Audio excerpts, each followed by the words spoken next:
فجر کی نماز قضا پڑھنے کا طریقہ۔ فجر کی نماز میں کبھی دیر سے آنکھ کھلے اور وقت اتنا ہو کہ صرف فرض پڑھ سکیں، لیکن فرض پڑھنے کے بعد ٹائم دیکھیں تو اتنا وقت ہو باقی کہ جلدی سے سنتیں بھی پڑھ سکتے ہوں، تو کیا سنت کو پڑھ لینا چاہیے یا سورج طلوع ہونے کے بعد ہی قضا کریں؟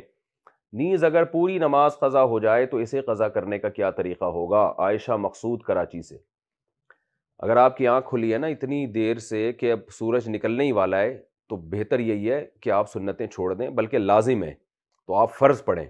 تاکہ آپ کی نماز سورج کا کنارہ نکلنے سے پہلے آپ سلام پھیر لیں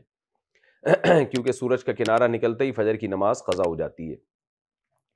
اور اگر آپ سمجھتے ہیں کہ جلدی سے سنتیں بھی پڑھ سکتے ہیں، تو اب جلدی سے مجھے نہیں پتا کیا مراد ہے، اتنی جلدی کہ وہ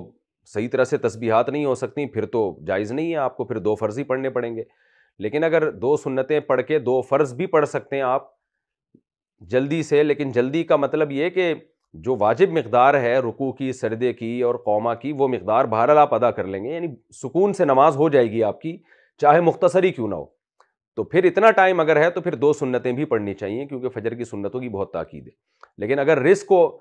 خطرہ ہو کہ نماز قضا نہ ہو جائے تو پھر سنتیں چھوڑ دینا لازم ہے، ایسی صورت میں آپ جلدی سے 2 فرض پڑھ لیں، اور سنتیں پھر سورج نکلنے کے بعد جب اشراق کا ٹائم شروع ہو جاتا ہے نا، اس وقت سنتیں پڑھ لینی چاہیے، پھر افضل ہے۔ اور پوری نماز قضا ہو جائے تو اس کا بھی یہی طریقہ ہے کہ سورج نکلنے کے بعد 2 سنت پڑھی جائیں اور 2 فرض پڑھے جائیں۔